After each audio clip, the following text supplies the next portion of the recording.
Nuevamente seamos bienvenidos a un nuevo video de información. Yo soy Diabal Ravencroft y quisiera primero desglosar qué es lo que me refiero con el título del video: los monstruos que rigen el mar. Exactamente a qué me estoy refiriendo con esto. No me estoy hablando de animales marinos, ¿ok? Eso hay que dejarlo claro.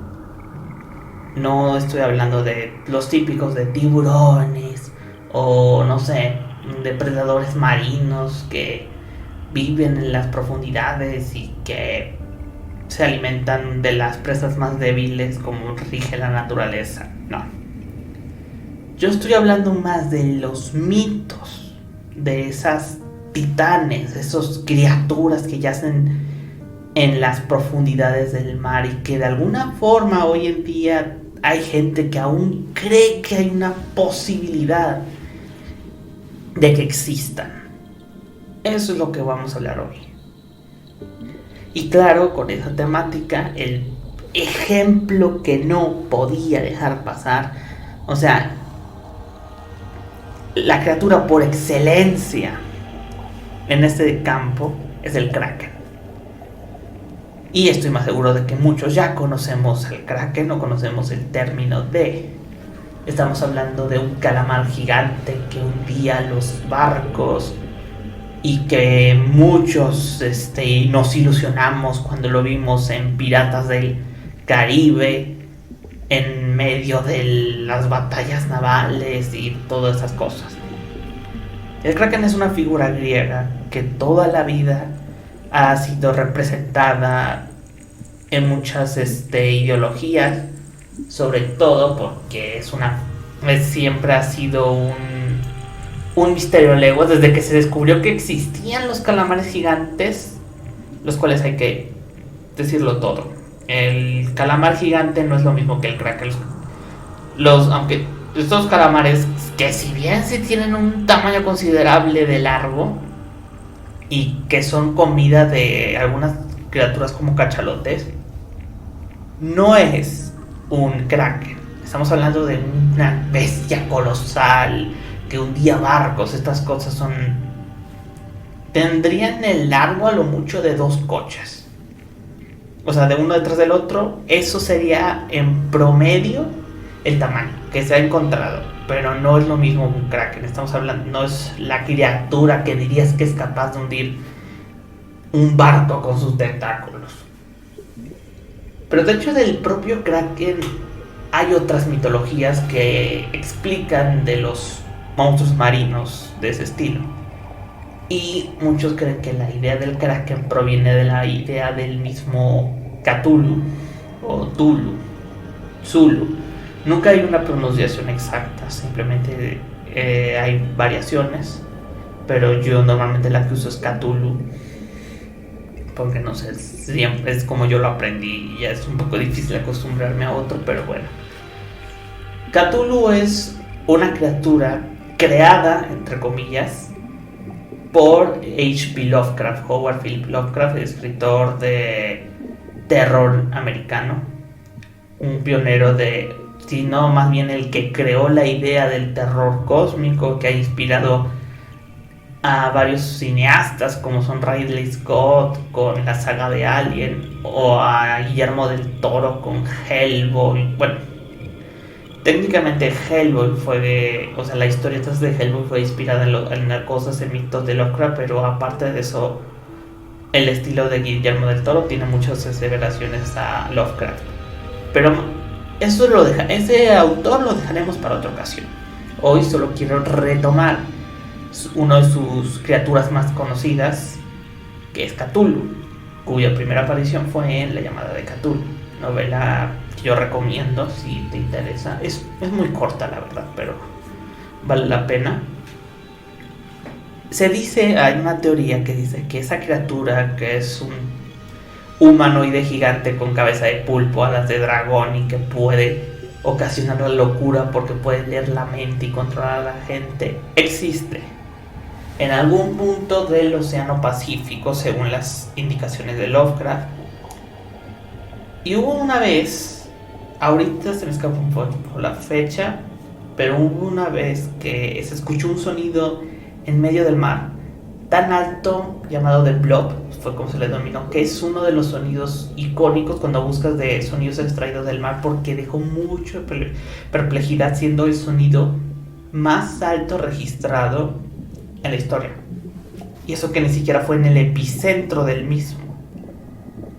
Nadie sabe, dicen, o sea, según esto, los militares dijeron de que se trataría de la caída del hielo o que de algún tipo de ballena, cosa que no tiene nada que ver porque, bueno, del hielo nunca se pudo confirmar, pero de ballenas, hasta ahora no existe una ballena que haga un sonido de esa magnitud, y mira que estamos hablando de un animal cuyo resonar se escucha a kilómetros.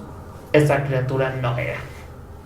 Y se cree que esto era causado por Cthulhu, debido a que el lugar donde se registró estaba relativamente cerca de las coordenadas donde se supone que está la ciudad de Rayleigh, ciudad donde Lovecraft decía está aprisionado Cthulhu hasta que las estrellas se alineen y este vuelva a emerger para destruir el mundo. Y esa idea de Cthulhu puede tener un poco de, entre comillas, credibilidad para los que siguen y que defienden esta teoría por las ideas del Kraken. No obstante, no hay nada confirmado. Pero claro, dije los monstruos en plural, no el monstruo. Así que todavía tenemos mucho de qué hablar. Y créanme que lo de Cthulhu se retomará quizá en alguna otra ocasión. Pero ya hablando de Lovecraft y sus obras en general. Pero por el momento quiero centrarme en los monstruos que rigen el mar. Ya vimos a Kraken, vimos a Cthulhu. Sigue otro de las que ha sido súper común en su búsqueda o en la búsqueda del conocimiento sobre el fondo del mar: las serpientes marinas. Este también ha sido muy común, sobre todo, por ejemplo, en el Lucero del Alma, de las Alba, de las Crónicas de Narnia. Y algunas películas han retratado la imagen de la serpiente del mar. Serpientes del mar que hundían barcos y eran casi iguales a la idea que muchos tenían de los dragones. La idea de la serpiente marina es muy clara: es una serpiente gigante que rota en el mar. El término, si buscamos una idea de término, podría tratarse de el Leviatán. Una criatura descrita en la Biblia como una serpiente gigante que se oculta bajo el mar y que tiene poderes inmensos. Y no es broma, en la Biblia se habla de esta criatura que está habitando bajo los océanos más profundos, porque es una representación del infierno y que proviene de allí, y que cuando sea el fin del mundo se volverá a alzar. Es la forma en que la Biblia, pues, es algo que es muy común dentro de la Biblia. Sería interesante explotarlo, pero centrándome en tal, cómo la figura de la serpiente ha logrado escalar a literalmente el máximo mal. Es una serpiente, y por eso los dragones serán vistos de esa forma. Pero ya sé, no me quiero repetir, que es lo de próximo tema, pero ese es posiblemente el que voy a tocar en el siguiente capítulo. Estén atentos. Pero sí, la idea es de que el Leviatán, hay gente que cree que sí existe, precisamente porque había muchas simbologías de serpientes marinas, y siendo un terror constante para los marineros de esas épocas de que posiblemente exista una criatura infernal debajo de las profundidades que quiere alzarse nuevamente. Así que sería cosa de ver exactamente. Sería cosa de exactamente saber la veracidad.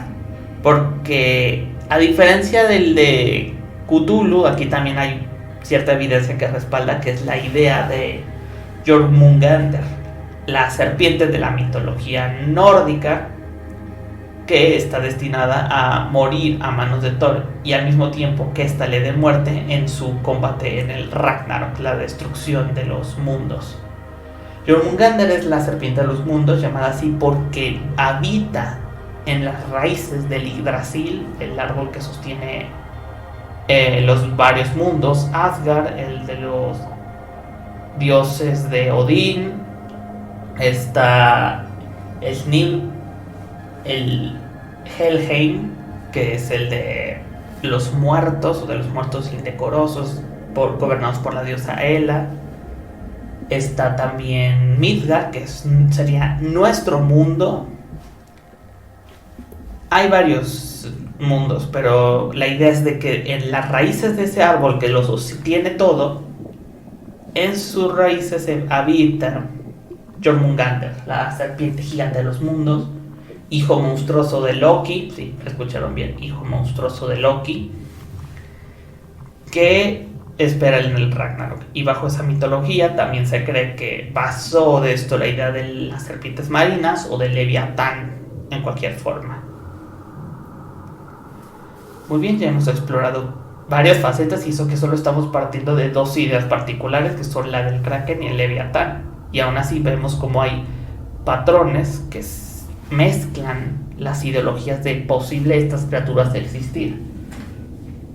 Como vemos, estas son criaturas que en mitologías antiguas siempre ha estado esa faceta de krakens, de pulpos gigantes, calamares gigantes o de serpientes marinas que destrozaban barcos. Aquí hay otra, no obstante moderna, se podría decir, porque su auge inició por un falso documental, pero ha sido tal la fascinación en tiempos modernos que ha hecho de que ya haya muchos que aseguren que esta criatura aún existe, que es el megalodón.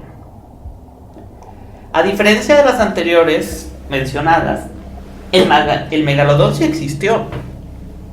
Hubo un tiempo en que el mundo estaba cubierto por mar, totalmente mar. No había otra cosa más que mar.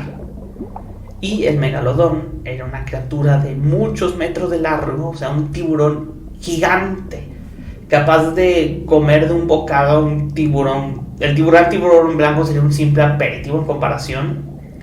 No hay muchos recursos de ellos porque estás hablando de un tiburón.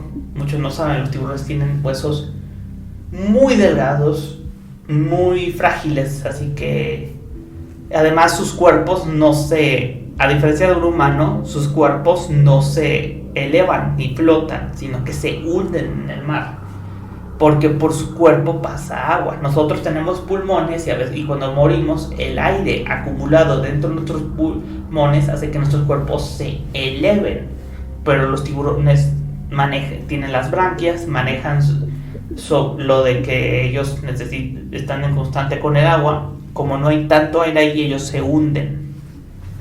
Y por eso solo del megalodón se tienen registros de la dentadura y los dientes. Es lo único que se tiene de ellos, como de hasta nuestros días. Pero eso ya ha ayudado a que nos hagamos muchos paleontólogos se hagan una idea de cómo eran estos depredadores. La fascinación de la existencia del megalodón surgió debido a un falso documental de Discovery Channel. Lástima que haya sido ya en la actualidad una sombra de lo que fue en su tiempo la cúspide de los programas de documental en televisión, pero bueno. El caso es que hicieron un falso documental. Digo falso, pero ellos nunca dijeron falso. Hicieron un supuesto documental que vendía la idea de que los megalodones existían en nuestra época. Hicieron grabaciones propias y de esto como para dar veracidad. Y ese es un documental que pues los metió en muchos problemas porque jamás explicaron que era un falso documental. Lo vendieron como un documental verdad y de verdad les cayó un escándalo de los grandes. No obstante, dirías, bueno, aprendieron de su error, pero no. Sacaron una secuela basada y es lo mismo, lo que quiere decir que no aprendieron nada. Pero la idea de que dejó ese documental hizo la posibilidad de que muchos internautas crean que hoy en día existan todavía los megalodones en la fosa marítima. De los 3 monstruos que mencioné, que son Leviatán, Kraken y Megalodón, este es el que, si bien sí existió, o sea, es el único de los 3 que es real, también es el que menos pruebas concretas tenga que respalden que hoy en día exista. Ya que estamos hablando de un monstruo gigante, de que se alimentaría, de que cómo sobreviviría a esa presión marina. Así que no hay mucha expectativa o no hay mucha idea de cómo podría manejarse un monstruo de esas cualidades. Aunque igual podría ser que existan los 3 monstruos y que en medio del mar ellos se devoren entre ellos y subsistan así. Nadie sabe qué hay debajo del mar. Y eso es porque hay en las capas que existen, cada vez que se baja, la presión aumenta. Es como cuando sales al espacio, o sea, cuando los astronautas suben, se tiene mucha seguridad porque la presión de subida es muy fuerte. Se imagina, si subes a un avión y sientes ya la presión en las orejas y tal por el despegue, imagínate subir a la estratosfera, es una presión inmensa. Pero eso es subiendo. Lo que muchos no saben es que la verdadera presión es, bueno, los que no saben mucho de esto, porque lo que sí, pues entienden de que la verdadera presión es bajando. Es más fácil subir que bajar. De modo que cuando bajas la presión es incluso el doble, casi el triple de fuerte. Por eso ha sido más fácil conocer el espacio que conocer el fondo del mar. Todavía no exploramos el fondo del mar por lo mismo. Sí hemos llegado a ver o se han visto en zonas donde graban los supuestos fondos del mar con tal, pero esas son en zonas de bajo tamaño. Hay algunas que son incluso más profundas. La fosa de la Mariana se especula cuánto tiene de profundidad, pero ni así saben exactamente lo que lleva. No sabemos qué hay bajo el fondo marino. Así que siempre ha dado esa puerta a la imaginación, a la especulación, a la idea de que posiblemente debajo del mar existan cosas que a nosotros se nos escapa, o la idea de que existan criaturas más poderosas que si salieran a la superficie sería difícil de dar con ellos, en el sentido de derrotarlas, porque estás hablando de tiburones gigantes, calamares gigantes, serpientes gigantes. Pero no estoy diciendo, pero gigante sin quedarme cortos. Estamos hablando de unas bestias primigenias, si lo queremos ver de una forma, que el paso del tiempo les ha dado un gran poder absoluto. Puede que incluso la idea de Cthulhu, de ser un demonio, de una criatura superior, casi una deidad que pueda controlar las mentes humanas, no esté tan alejado de lo mismo. No obstante, con esta reflexión creo que lo voy a ir dejando por aquí. Realmente ya no hay mucho que explorar. Ya los principales mitos se podrían considerar ya cubiertos. No digo que existan otros monstruos marinos, pero siento de que abarcando los principales se desglosan muy fácil los otros.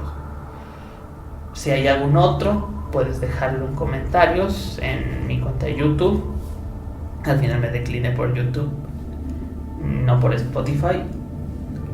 Para más información también puedes seguirme en Twitter. Siempre en la descripción del video dejo un link trick que te deja la lista de enlaces que manejo, o sea, de mis páginas. Donde en Twitter hago siempre tweets más rápidos, es decir, informaciones más concretas, pero en videos voy a manejar las más grandes. Dicho esto, pues no me queda más que despedirme. Sé que este fue un poco, bueno, fue creo que el doble de largo que el anterior, pero es porque este tema abarcaba mucho más. No obstante, les agradezco, ojalá les den al me gusta y lo compartan, ya que eso me ayuda muchísimo a que este canal crezca y más gente se vea interesada por él. Así que pues muchas gracias y pues hasta la próxima. Gracias por su atención.